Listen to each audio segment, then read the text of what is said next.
Hey guys! Welcome back to Let's Play Xenosaga Episode 2. Last time, we finished up our business in the summer version of the Subconscious Domain, and moved on to the winter version after some very strange scenes with Albedo, and a really stupid Shion. Anyway, let's blow some of this stuff up. Is there an enemy in one of these this time? No. That's a good thing. There's a med kit. Anyway, as I said last time, there's some new enemies. So let's go spend a long time with the new enemies. Who do we have up on the chopping block first? Not necessarily the best party for this, but we have Catharsis. Yeah, a lot of the names for the enemies in here are like emotions, which I guess understands and is a pretty cool way of doing it considering this is in someone's mind.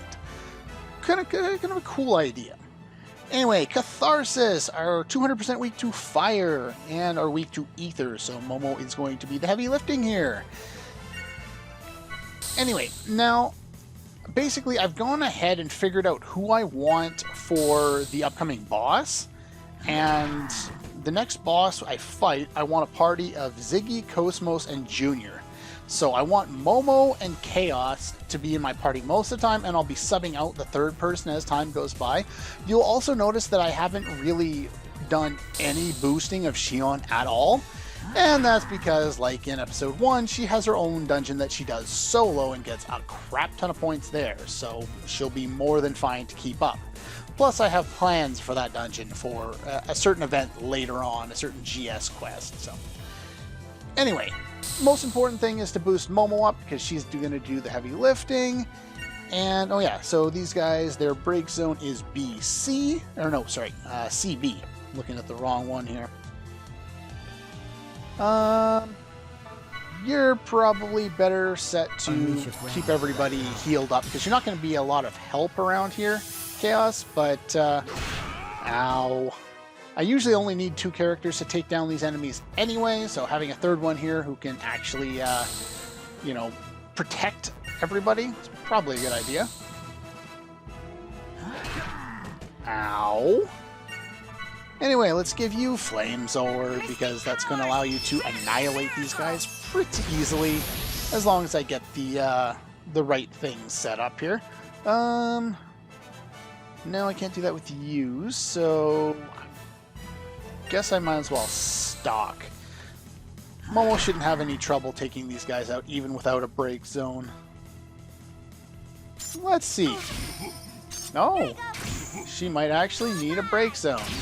Oh no, she doesn't. She's fine. There we go.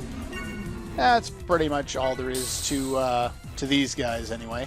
Like the previous guys that look like them, they can probably stim themselves basically and heal themselves up that way. What was it, CB? Look how pitiful my damage is with Chaos. Yeah, this is one of the really bad parts about this dungeon. Some of your characters are completely worthless in half the fights that you're in, and it just doesn't make a whole lot of sense why they would have made this dungeon so much like that, considering later dungeons aren't nearly so bad. Everyone can do a reasonable amount of damage, though you still do need to specialize later on as well.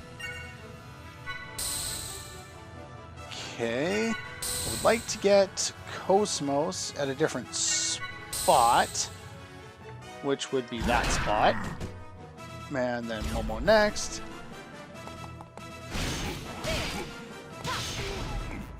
I'm not going to do much damage, but Momo will be able to finish the job off, assuming her Flame Sword is still in effect. And it is. There we go. I win. Pretty much all to that fight. I'm glad I could help. Momo will be quite useful going forward. I think the next fight probably contains the same dudes, but if not, we'll be able to show off another one of the battles. But most importantly, heal in between fights.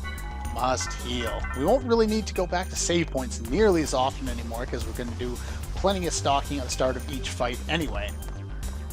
And are you someone new?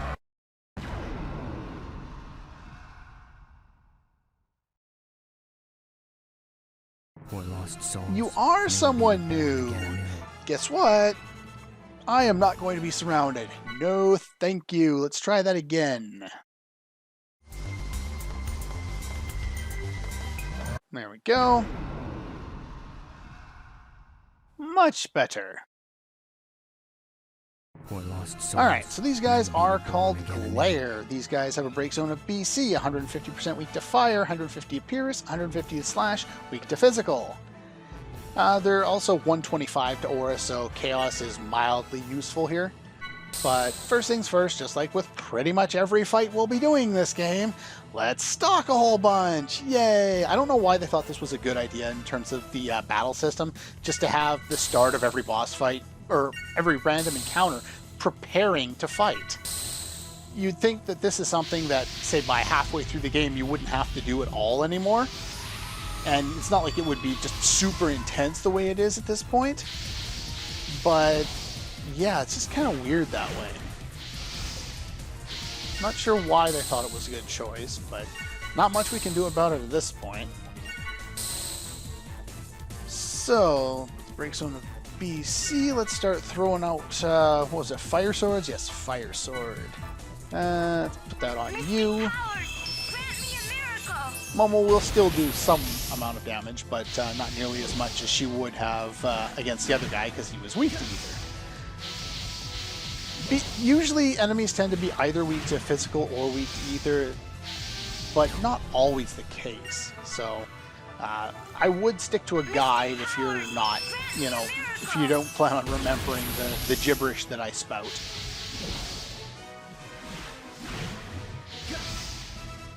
Alright, so let's see, we got BC. That should be more than enough to finish you off. They counter boost. They probably do some attacks.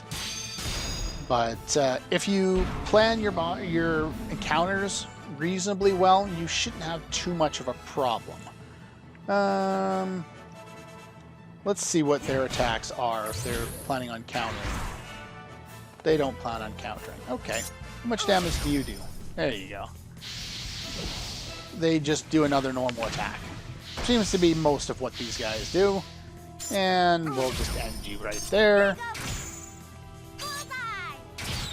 Not particularly difficult now that we have kind of a set strategy, but just time consuming. I feel more like a combat model these days. The point still remains that if you don't bother to prep up and you don't have the right party, you can still get yourself annihilated at this point. It's something that's really, really easy to do. I don't think we can get up here anymore, can we? No, we cannot. So, we gotta blow up this one for a treasure chest containing... Whoa, antidote L's. Yay. Run! So that's 2 of the 4 new enemies in here. And we also have a new variant of the URTVs, by the way.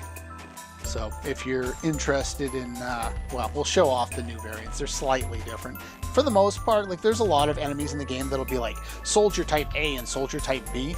And the difference between the two is that they're weak against different things. So they're just like any other enemy, even though they look exactly the same, but they tend to use the same attacks. So it's kind of a boring, you know, to go over a tutorial of that, but you kind of need to learn about it. Hi! Okay, just more glare enemies. This should be an item this time. It is. And if this guy's not new, we'll fight him off screen. And there's another guy over here, probably in that rock, or in one of these rocks, or maybe there's just a random enemy somewhere. There's 2 more enemies in this screen. If one of them's not new, I'll take them both out off screen. Okay, so this time we do have new enemies here. I'll take care of support. Okay, I ran into this battle twice in a pincer form, and both times they didn't have a catharsis, they had a couple of glares. This time I'm facing them, so I'm not going to get my ass kicked. And anyway, so Piercing Scream with a break zone of ABB, and 200% weak to thunder, 125 to pierce, weak to physical. So if you're bringing her along in this area and figure you might as well use her, Shion's not bad for this fight. I'm going to take down this guy first, but again, we need to do lots of stalking. And just like before, that one can use that ability to increase physical damage, which, ow, it hurts. It hurts, please stop. There is an ability later on in the game that turns your stalk command into a guard command, and it is very, very useful. Unfortunately, I do not have said ability yet, so I'm going to take lots of damage. In the meantime, don't hit Momo. Thank you, I like evasion. There's also one, I think, that it might be that guard ability that just raises evasion hugely when you're stalking. I can't recall exactly off the top of my head, but anyway, let's Flame Sword you, since you're going to be taking out Catharsis there. And of course, Momo had to be on the thing so that I can't boost her. That's not particularly useful.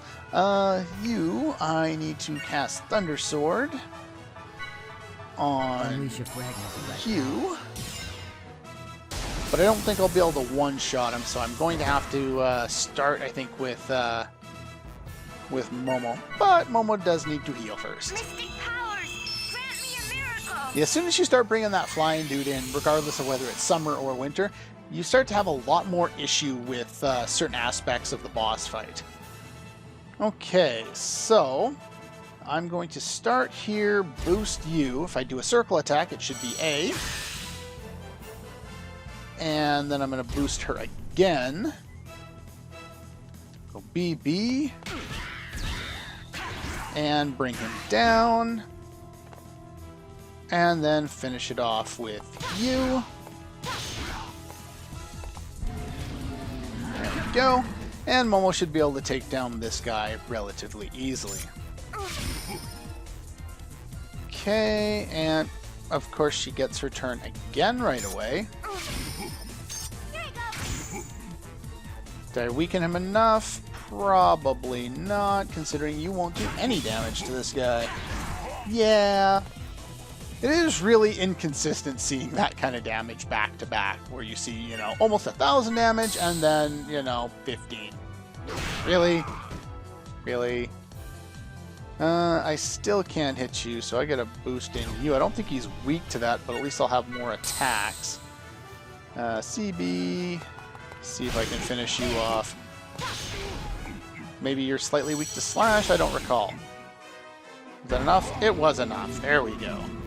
Overestimated enemy threat. My data must be updated. Not that we overestimated it, it still took 3.5 minutes to win that fight. Anyway, that was the second one of the two, so I'm a little out of position to where I was. I was just up here, so I don't think there's anything else to blow up here, is there? No, there is not. The one thing I've always loved about winter areas, snow areas, ice areas in video games is that they always have nice, relaxing music like this. Now, again, we got here in the summer, and in the summer I said this led to an area, and then we broke through an area on the other side. This is where it leads back to, and we can do that here as well, but we have to get back to the same point we were at before in order to do so. So let's begin that process. Unfortunately, it's kind of dull going through the same dungeon twice in a row, but it does have some additional aspects. Okay, enough of that guy. I don't think there's too many more until the open space, and then there should be somebody up here. Enemy, item, one of the two. If I remember correctly. Enemy! Okay, more of the same. There is one new enemy save for reskins of the URTVs, and again, up there just leads to that tree that we'll be able to knock down later. We've already seen this.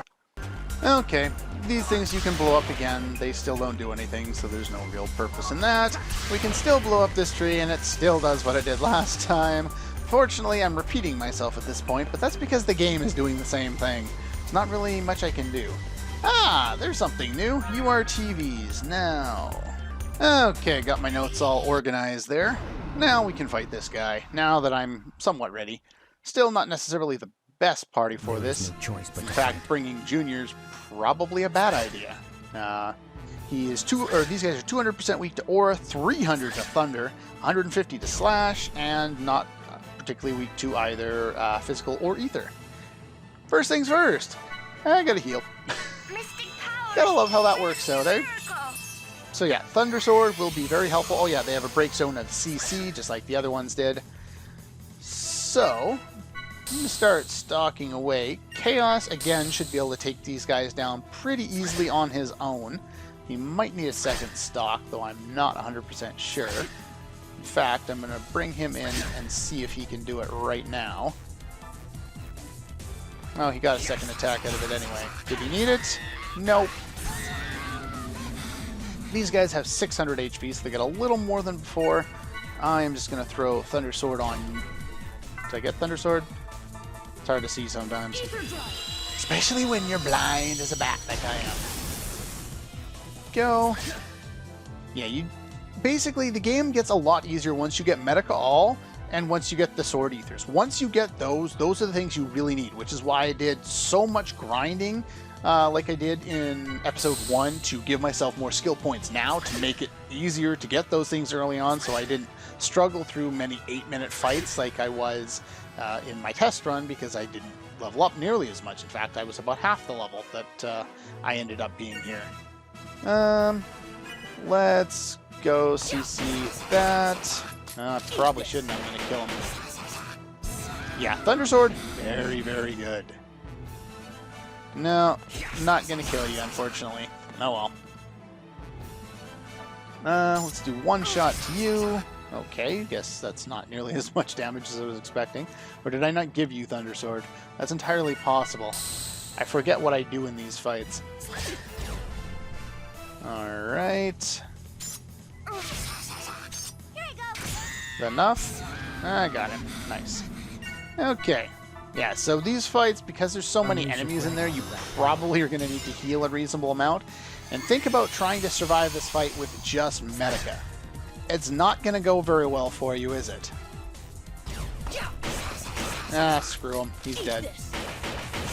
He wanted to boost, and I didn't want him to attack again. So he dies. No skill bonus for me.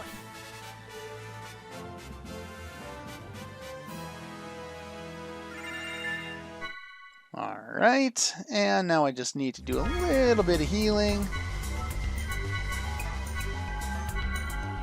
There we go. Probably shouldn't use Chaos for that, but oops. He'll get some back when I start stalking next time. Now there should be a little path up here. Ah, there we go. This one contains an item this time. Last time it did not. Biosphere. I'll take that. Not that I've used a whole bunch of them. Hello.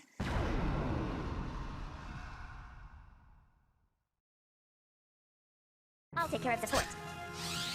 Okay, maybe not. I was just hitting fast forward, but I guess I don't need to do that. Here we have creation type, which is kind of like information type, but I gotta find the other page that's on. Where are we here? Creation type, breakdown of BB, weak to fire 200%, pierce and slash 125 each, and weak to physical. So let's start stalking. Do note, as you can see here, that we can also run into pincer attacks in our favor as opposed to against us, so that's rather effective when we get lucky enough to have it. And this guy does what you would expect him to do. So I said he's weak to fire, so I will probably fire your attack on the next round, and I'll probably thunder your attack right now. And guard one more time with you, because you'll probably need it. I didn't already get you. I thought I did. Okay, so you need to heal yourself. I was going to kill him, but I forgot to put Fire Sword on. I can't remember what I did.